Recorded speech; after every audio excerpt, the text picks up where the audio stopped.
Alright, you can pry a real intro out of my cold, dead, grubby little raccoon hands. It's Adepticon round 2, and that's Capture and Protect, and I'm facing TheDemoofDan and his Qapu Khalki.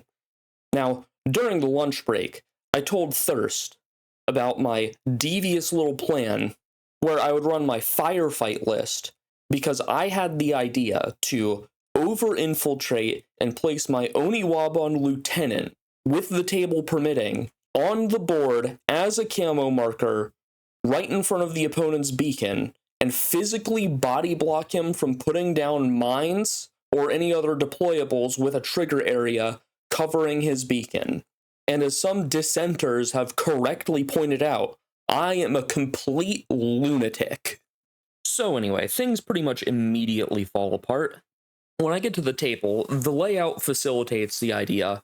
My opponent, he's TheDemoofDan, he's bringing Qapu Khalki. That's safe for the plan, but it hinged on me going first. And at the lieutenant roll-off, Dan actually wins and keeps initiative. So I'm stuck with a slightly suboptimal list, but when we get to deployment, you'll see why that absolutely none of that matters. So, like I said, I was bringing my Oniwabon lieutenant list, and this is a rough reconstruction of the Qapu Khalki list that Dan brought to the table. There's a lot that I'm pretty sure of. This was definitely a 4-man core of an Azrael, Lakshmi, and 2 Odalisks. I don't know the exact loadouts. There was definitely a duo of a Janissary and a Hafsa cosplaying as a second Janissary. Samsa made an appearance. There were 2 Hawas that basically never activated. The Shahab was definitely there. I don't remember if there was a Flashbot. There was for sure a Corsan and at least 2 Yon-Yons. This Flashbot might have even been a 3rd Yon-Yon. And I am also unsure if this Camille was actually an Evo device. It feels like it makes sense based off of all the drop troopers. But I'm also getting a pretty similar layout when this gets cut or downgraded, and something like these Odalisks are shored up with like a Spitfire as a secondary gun piece. But I do want to comment, like, there were some list fundamentals that I noticed the opponent had problems with. 3+ combat jumpers is very restricted, and he started with none of them on the table. So I believe I was presented with a strippable 9-1 or a 9-2 split. In fact, now that I'm thinking about this, he used group 1 orders, so one of these Yon-Yons is definitely all the way up in this group 1, and probably the Camille or a Hawa or something is down in group 2. So the groupings are inaccurate, some of the trooper profiles are inaccurate, but the overall content is very similar. Next fundamentals that I would like to comment on is we've got an HMG with a Janissary and AP HMG with an Azrael. I do not believe these Hawas were mine layers, so we're banking pretty much on Samsa running over people and the 1 TR bot providing defense. And, like, I'm not sure I particularly like this game plan, but again, I don't know how much of this is I don't like the game plan versus how the game actually played out. We've got some, it's just basic order pool problems and a bunch of troopers off the table. And I think we should actually just get to the table and let's discuss why we have some problems here. So, there is a spoiler alert. This is a post turn 1. I think this is a start of bottom of turn 1 picture because I was going second, and you can see that unconscious TR bot in the corner. But the thing to talk about here is we're playing Capture and Protect. Beacon here. The other beacon is right back here behind this Krug billboard.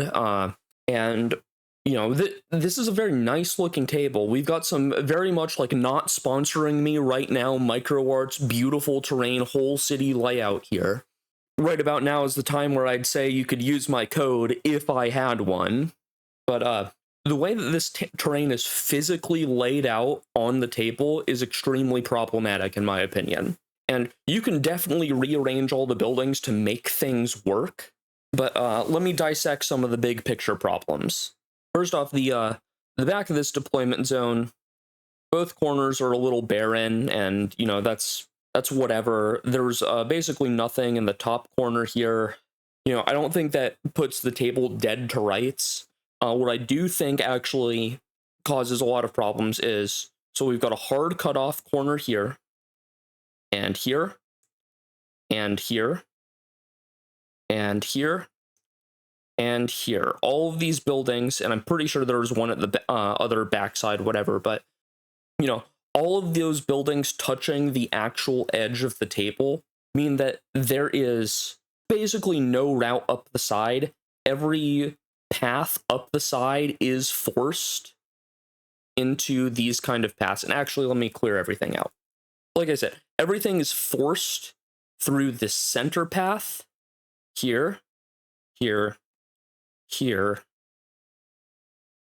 here, and then we've got a you know, another alley here. So we've got like kind of a little tic-tac-toe board kind of set up here. Everything is being funneled into the middle, which again, not a like immediate table killing problem. What is a table killing problem, I'm going to switch to yellow for the big problems, is that we've got this line 40 something inches, this line 40 something inches, this line 40 something inches. You know, she's cuts the entire table in half, straight line, and like this one in particular, this line is, look, I think you can get away with 48-inch lines from deployment zone to deployment zone, but not when it's straight over the central objective here. You know, like this is wrong. To a lesser extent, like this TR bot position that I had was placed because I've got a 30-something line here. So like, you know, I've got a TR bot, I've got a Ryukin position, and I've got a second Ryukin position. And Qapu Khalki is just not a faction that is going to have the super mobility, MSV2s, and whatever to be able to deal with that kind of ARO presence. So this feels kind of like it's a 2v1 where me and the table are doing a little like crouch behind the guy and push him over like Three Stooges maneuver. And I wish it just ended at the physical table layout, but there's another problem to get into. So clearing everything out. So in this mission pack, Capture and Protect is using the QAZ zones that hurt you. And, you know, they hurt you, 0G, sat zone. I look at the board, and I think the like usual correct play for putting a QAZ zone on Capture and Protect is to put it, you know, like right in front of or on top of your beacon right here. But I noticed that if I shove it forward right there, I am cutting off everything. I'm cutting off the entrance through this hallway, I'm cutting off the entrance through this hallway, and I'm providing a sat zone for both of my Ryukin's lines. So this is a double whammy defensive lockdown. Now, my opponent has the same sort of setup. I'm going to switch to red because he's got a building that's here, you know, that sort of footprint. And then this building has this sort of footprint. And this building has sort of like this kind of footprint. So going to green, he's got, you know, two major frontal paths to try to get to his beacon there. So theoretically, a QAZ zone right in front of the beacon, or right to the side of the beacon, you know, jammed in this hallway somewhere, or at the front to block off like this hallway access would be really good for him.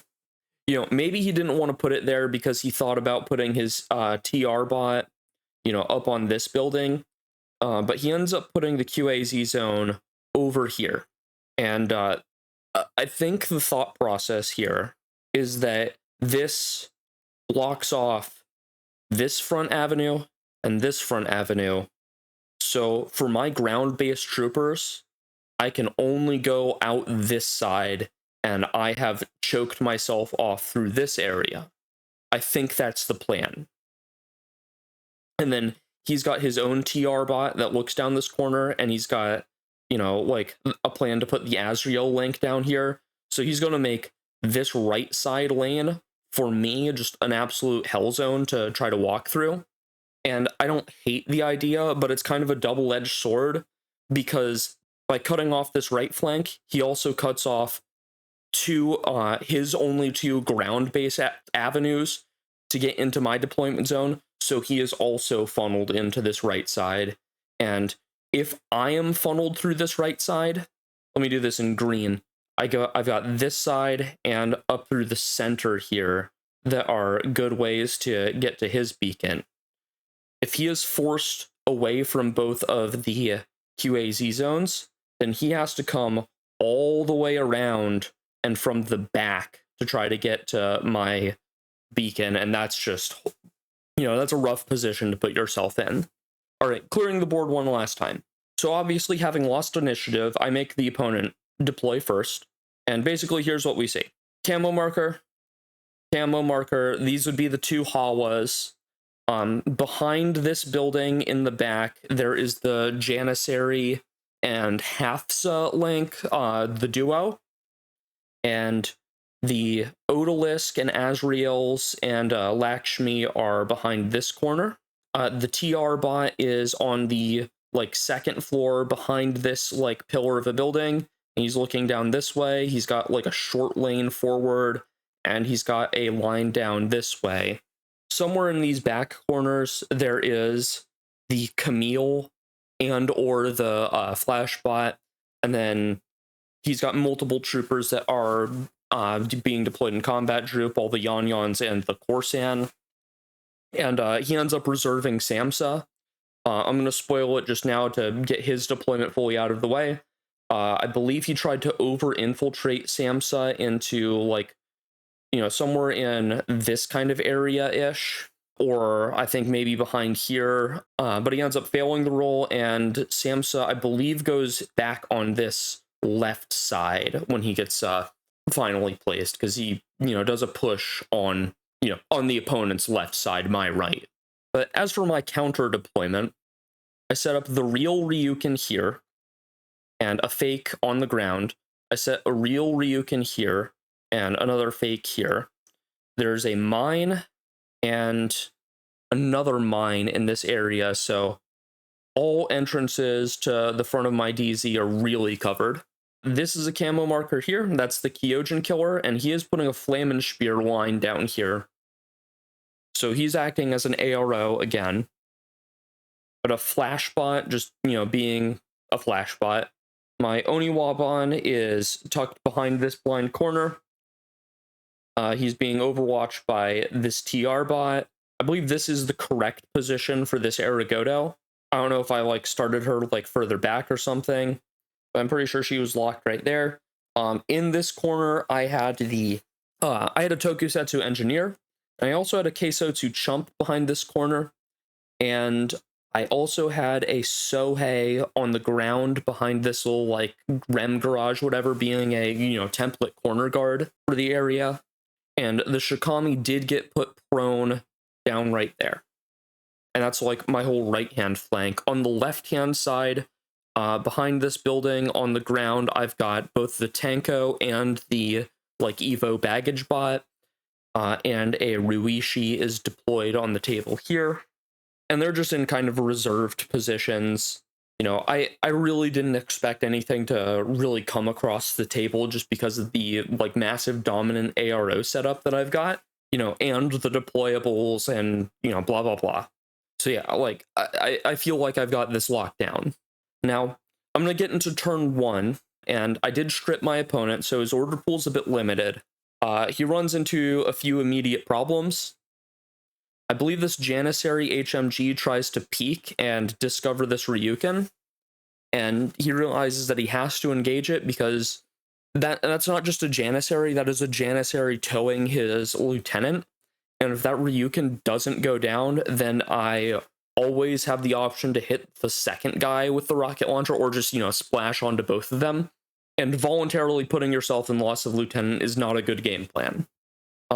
What is on the table, he's got this Azrael with a level 3 link powering him up.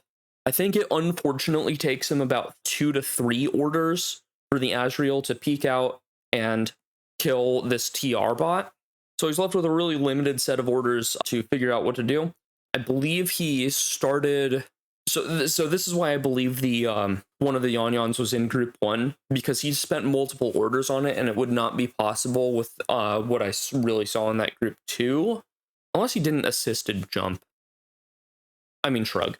Anyway, a Yon-Yon comes around, you know, in sort of this area, and ends up giving me a 1-2-3 punch, where he templates or heavy pistols and kills the Sohei. He kills the Chump Keisotsu, and he kills the Engineer. So, yeah, I do get scalped 4 orders turn 1, which isn't great. However, I'm still feeling pretty confident because we are still playing Capture and Protect.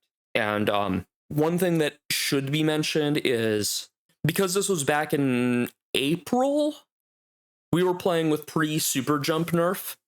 So this Shikami is moving 8-8 in order. Also, the troopers that were taken out, 2 in group 1, 2 in group 2, this ends up leaving me with a pretty functional, like, 7-4 order split remaining. And I realize that I have to free up this Shikami to get across the table and to get back. So my plan of attack involves activating this Ruishi, getting to this corner, and sort of peeking around and getting to this Yon-Yon and taking him out. And that's with group 2 orders. And this frees the Shikami to climb up and over, jump across here, and the TR bot actually is cut off. There's another billboard behind this wall and this corner here, and this billboard, he ends up not seeing anything unless it is peeking out to the right side of this billboard on the second level. So my Shikami climbing up and over, jumping across, ends up going down to the ground, and getting sort of a climbing plus angle this way. And here's where this table really shows its true colors with looking nice but being poorly playable. All of these fire lanes are 1 smoke wide. So when the Shikami gets down to this corner, I throw 1 Eclipse smoke in front of his beacon, and that allows me to run up, next order, grab beacon, run back, and then I super jump, and I just take the hit through QAZ zone. I believe I dropped speedballs first and gave myself the overshield with the Vitapack, but I ended up making my save, so, like, now the Shikami has a Vitapack and the beacon, and I tuck, like, right next to my beacon, and at that point, I've got a Shikami holding the beacon, sitting in front of my deployment zone. Like, the game feels like it's locked down. And yeah, again, this is a sort of tilted picture of it, but to show the Shikami's route, because I, ran up, got the beacon, ran back, and now I've got the beacon, I've got the Vitapack, and I ended up retreating my Ruishi back, so he's in a safer position. And now the onus is entirely on the opponent to try to figure out how to interact with me. And I believe he tries to poke his head out with his Janissary for, starting top of turn 2 and try to shoot this Shikami. Unfortunately, I had bad news for him. And the bad news is that I make an Eclipse roll. At some point the Ryukin revealed up here, but the Shikami is now under Eclipse, holding the beacon and alive and right in front of my deployment zone. So moving up to my side of the table is feeling even more impossible, like, as every single order progresses.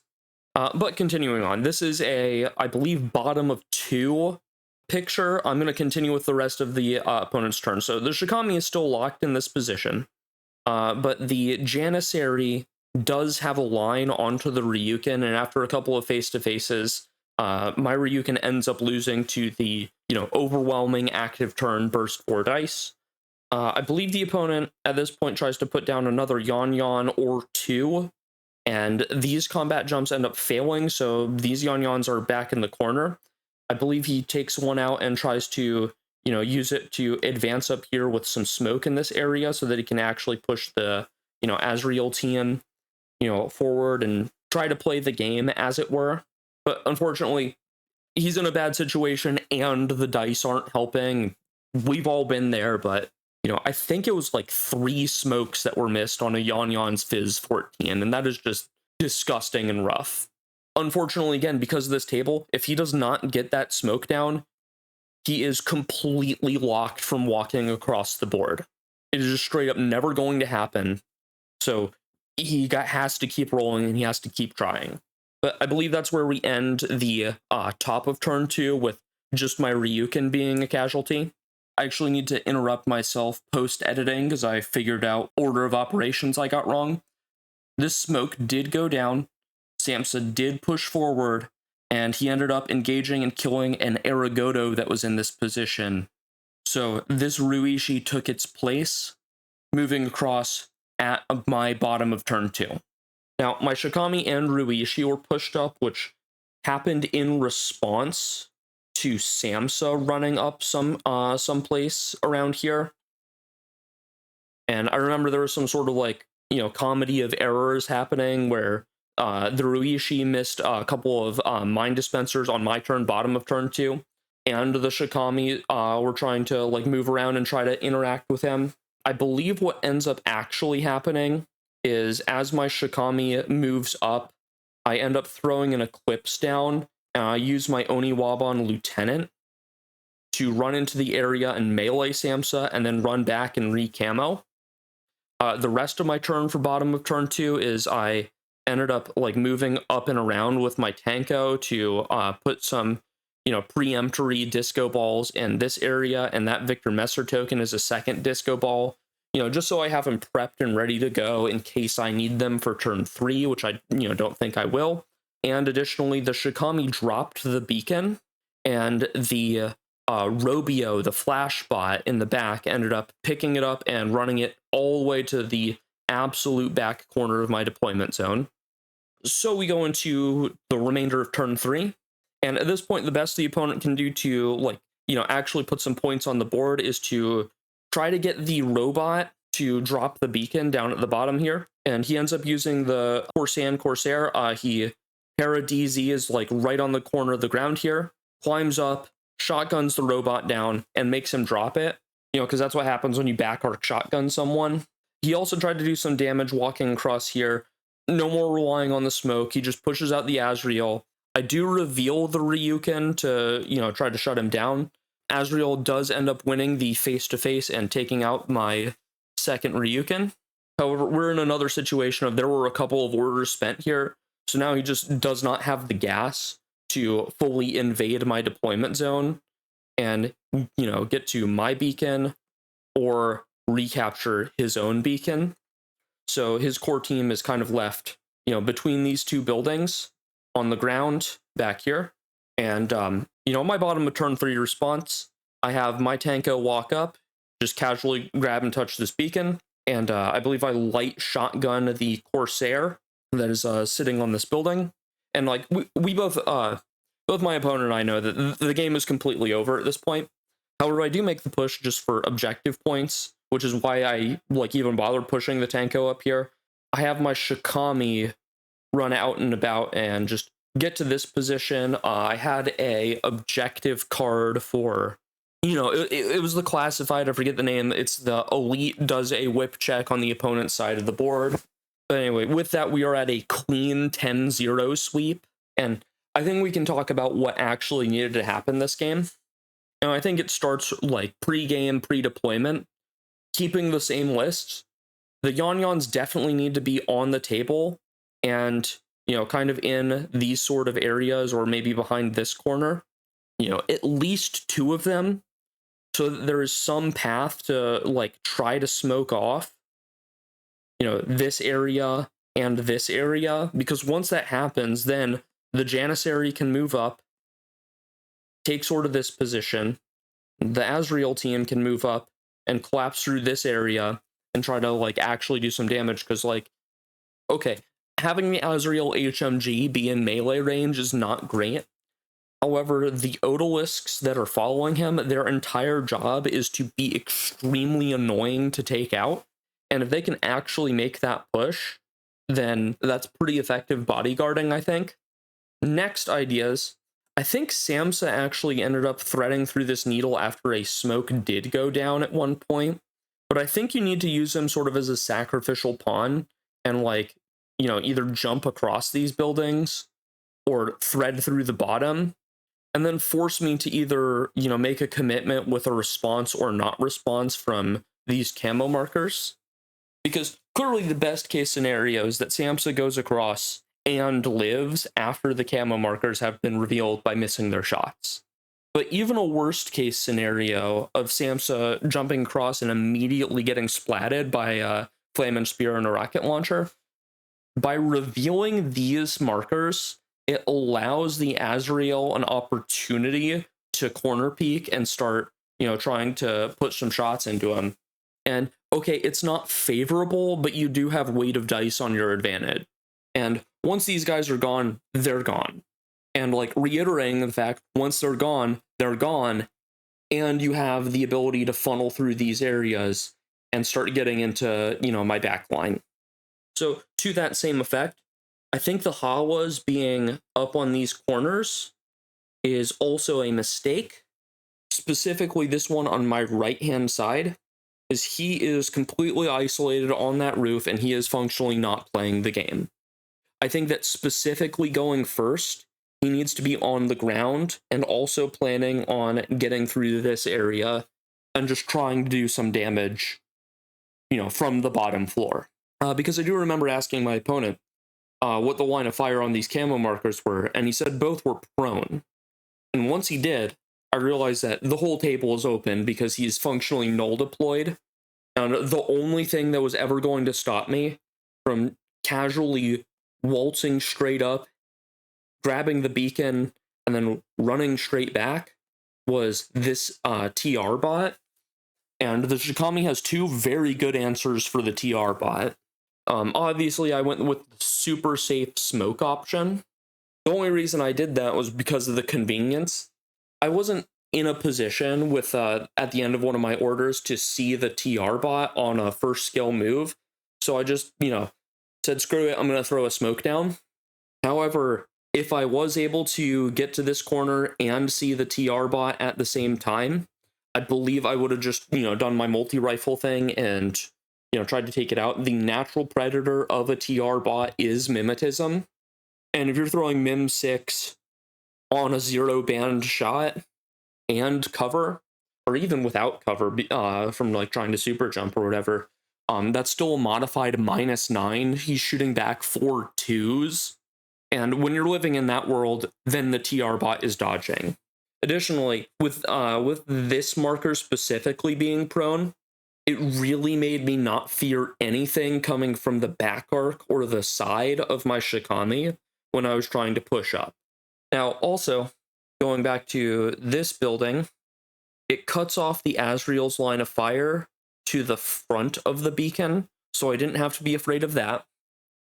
And the Janissary in the back here ended up tucking back and hiding from the Ryukin, shooting across this way. And I feel like if he was deployed behind this building and tried to attack from like this side, the other advantage here is he could have posted at this corner and even laid down suppressive fire. And suppressive fire covering these angles also helps defend his beacon. But basically, long story short, it was a situation of one defender. So I only needed to take him out with either one smoke or one face-to-face. And as soon as I did and ran the beacon back, the game's just completely lost at that point. So long as you actually get to play turn 2 and 3, if the beacon is in your deployment zone at the bottom of 1, then it's hard to lose capture and protect from that point. But yeah, with 1 tie and 1 win, I'm feeling pretty confident and going into round 3 of Adepticon. But of course, round 3, we were going into firefight, so I had to mentally prepare myself for something completely degenerate. 70% of that mission is just kill the opponent. But anyway, I guess I'll catch you next time with that round 3 recap as I continue with the Adepticon series. So, whatever. See ya, nerds.